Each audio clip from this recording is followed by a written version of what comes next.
Hello everyone, welcome back to GGN. This is part 2 of this news bulletin. You can check out the first one, it was all about the economy and austerity. The second one's going to be about basically the wars going on in the Middle East and all that stuff. And then I'll get into some Big Brother news. And then in the final video, I'll finish up with eugenics, social engineering, and that. So this first article I have up is Russia to send ships and Marines to Syria. Moscow prepares to defend its citizens and naval base in Tartus. So it says 2 Russian naval ships are completing preparations to sail to Syria with a unit of Marines on the mission to protect Russian citizens and the nation's base there. So again, when I report this stuff, especially coming from about any news covering the Russians, you have to be a little wary of it. But it says the Interfax news agency quoted an unidentified Russian Navy officer as saying that the 2 amphibious landing vessels will be in Syria. So besides these landing vessels, they're also going to have a number of Marines and tanks as well. Then we have Russia sending missile systems to shield Syria. It says here Russia's chief arms exporter said Friday that his company was shipping advanced defense missile systems to Syria that could be used to shoot down airplanes or sink ships if the United States or other nations try to intervene to halt the country's spiral of violence. So supposedly this general director of the company said that these mechanisms are really a really good means of defense, reliable defense against attacks from air or sea. Quote, this is not a threat, but whoever is planning an attack should think about this.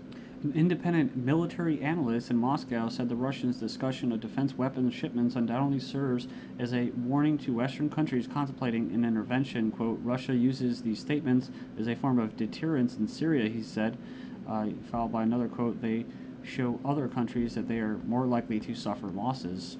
Then we have U.S. holds high-level talks with Syrian rebels seeking weapons in Washington. So they already have weapons, but they're going to seek more, I guess. And they've held meetings with senior U.S. government officials in Washington.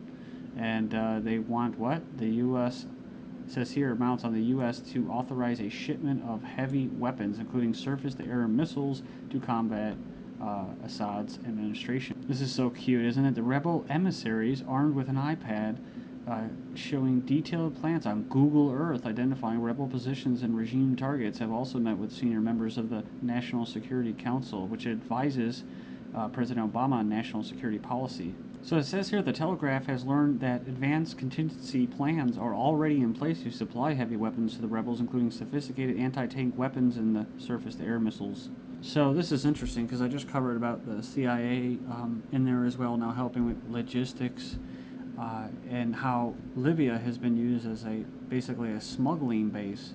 And it says here that senior Middle Eastern diplomatic sources said that Libyans supplied weapons paid for by Saudi Arabian and Qatari government funds and private donations have already been stockpiled in anticipation of the inevitable intervention needed to end the Assad regime. So the only thing that's in the way is Russia.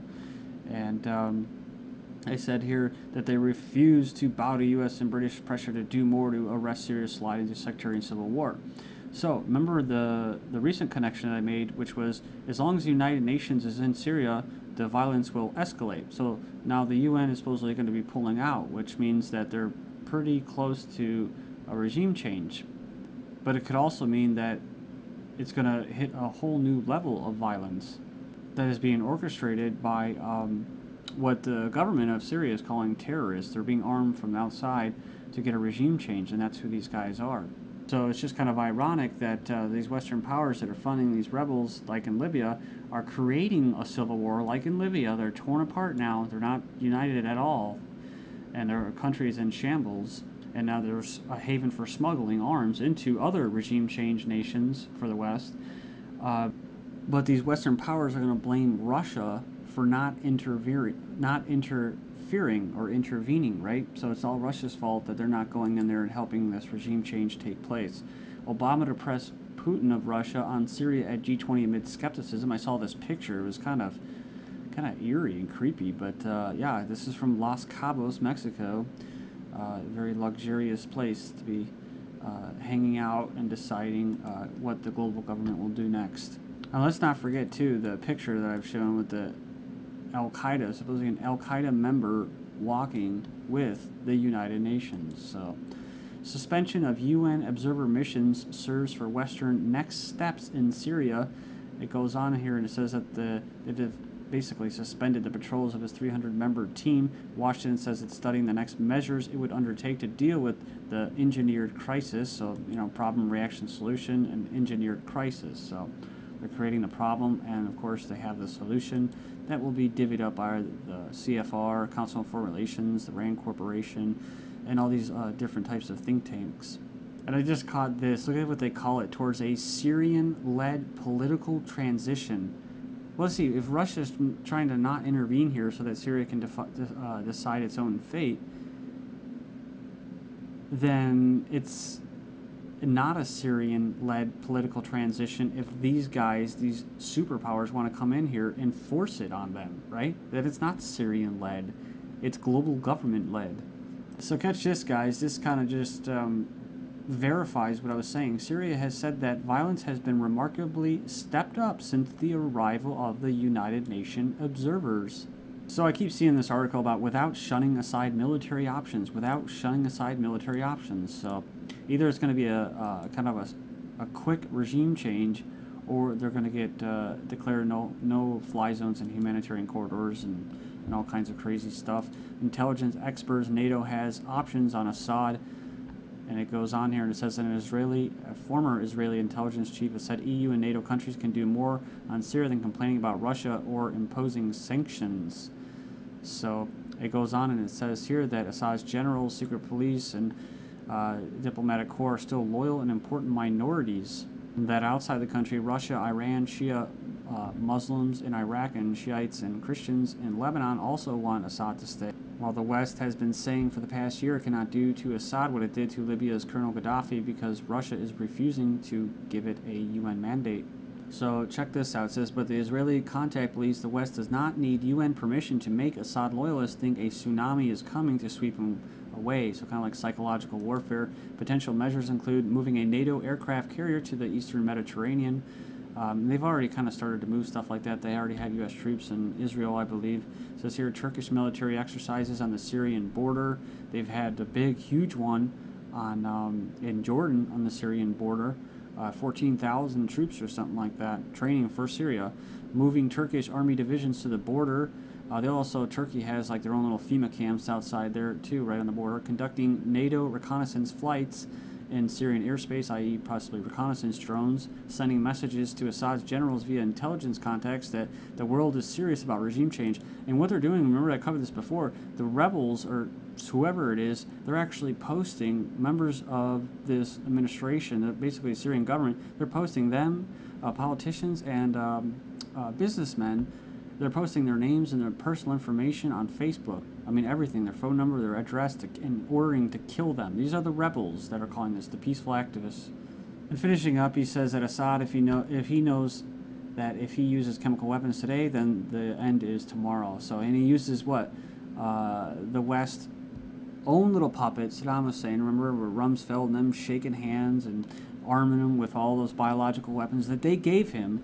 Right, and it says here Israeli citizens were issued a gas mask during the Gulf War, but nothing happened. Right, they didn't do it. Just like in Libya, they said, "Oh, he's got those frog missiles, the intercontinental frog missiles that Gaddafi had. And he was gonna, unleash chemical warfare." Well, he didn't.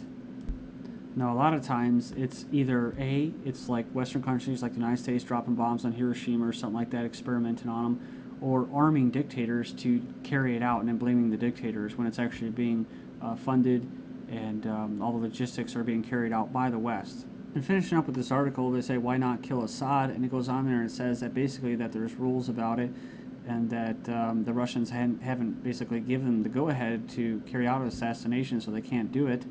And it goes on and says, too, that he also said that Turkey could remove him overnight by closing dams on the Euphrates and Tigris rivers and shutting off Syria's drinking water. But he warned that if the West or Saudi Arabia arms the opposition, which they're already doing and have, they would transform the situation from a regime massacre to a sectarian civil war. So see, they're creating the civil war with no innocent victims for outsiders to help. But it works out for them anyways, right? They always win. These bastards always win because they'll cut off their water supply and then they'll say, oh, look at the poor children. They're starving and dehydrating because we cut off their water supply. It's a humanitarian crisis. Associated Press journalist wounded in Syria. So video journalist covering the Syrian uprising for the Associated Press was wounded while filming clashes between rebels and the Syrian army. So I remember I mentioned before, one of the techniques that the rebels have been using is leading these journalists in the middle of a crossfire to get shelled by the government so they can blame it on the government. That's what they've been doing. Nice little games, tactics. So Syrian former opposition chief calls for UN peacekeepers.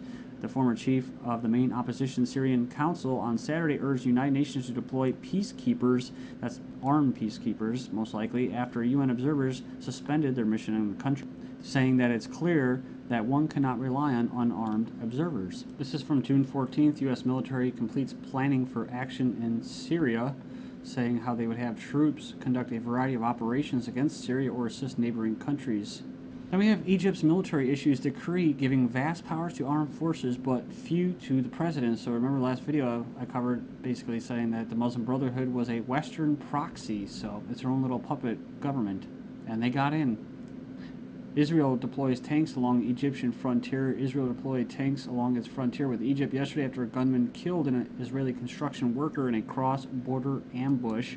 Then in Saudi Arabia, Saudi Crown Prince Nayef to be buried. So that's right. And it says here that he's a hardline conservative who's credited with pushing back at al-Qaeda. So, and then I came across this. Saudi Arabia's King Abdullah in an intensive care unit. So possibly some fishy stuff going on there. I mean, you know, you could have cause somebody to have a heart attack like Breitbart or something like that. You know, this stuff exists, man. It's a crazy world we're living in now. German-Saudi tank deal 2 times as big, says report. I've covered this before, but yeah. It's basically, a lot of the Germans weren't even for this, but they were going to be selling them, Saudi Arabia, these big Leopard battle tanks. Then you can check this out. Israel, a strategic asset for the United States, or the United States being an asset for Israel. So this nice piece of crap is written by Robert Blackwell and Robert Slocumby. Let's check out who these guys are. Oh, Council on Foreign Relations, Robert D. Blackwell, a senior fellow, right? And Walter Slocumby, Council on Foreign Relations, Senior Counsel, okay. Saying, indeed, there is no other Middle East country whose definition of national interest is so closely aligned with that of the United States. So, common national interest. That's right, you even have politicians in the U.S. Congress that have dual citizenship with Israel. That's right, even the mayor of Chicago is what? He's Israeli citizen as well. I remember it was Chuck Schumer, saying, my heart lies in Israel, as he was basically promoting Barack Obama, saying that, all the Israelis and Jewish community need to get on board and support Obama. Talks about how U.S. Homeland Security and other military agencies are turning to Israel's technology to solve some of their problems. They're talking about spying. That's right. Israel controls a lot of the information that spies on you in your emails and phone calls. That's them. And this little guy right here, Israel's national missile defense will be an integral part of a larger missile defense architecture spanning Europe, the Eastern Med, and the Persian Gulf. This reminds me of that sheik saying that Israel is going to start expanding outwards here very soon, like an empire, kind of like the U.S. And finishing up here in the last 2 minutes, the U.S. to expand surveillance operations in Africa by Swiss UAVs. So it says here that most of the surveillance planes are made in Swiss Pilatus aircraft, and but basically it's going on and saying that they have established air bases across Africa. They're talking about Djibouti, whatever, in Ethiopia. They're talking about CIA drone strikes like in Somalia and Yemen. The Chicago murder rate is worse than the Afghanistan war. So since 2001, more than 5,000 people have been killed by gunfire in Chicago, whereas 2,000 troops have been killed in Afghanistan. But just this year alone, more Chicago residents, 228, have been killed so far in the city than the number of U.S. troops killed in Afghanistan, 144. So they blame this all on gun violence, but the problem is that good people aren't able to defend themselves. Murder in Chicago, says Obama manual, target guns and not crime. That's right, this is where Obama was from, and it says throughout his short career that he's made it harder for Chicagoans to protect themselves in what is now the most anti-gun city in America. So this is back in May? Rahm Emanuel crime strategy facing high murder rate. Chicago mayor announces a new plan. What is that? Oh, that's to a war on the gang. So now it's actually escalating the murder rate. Then we have here NORAD intercepts 2 planes flying over Chicago. There's a temporary flight restriction while the Obama family is in town for the weekend. Remember the no-fly zone that was enforced during the NATO summit, a shoot-to-kill order. And then And while celebrating the One World Government Trade Center in New York City, they have the entire city shut down for our Fuhrer to keep him safe because he's so special.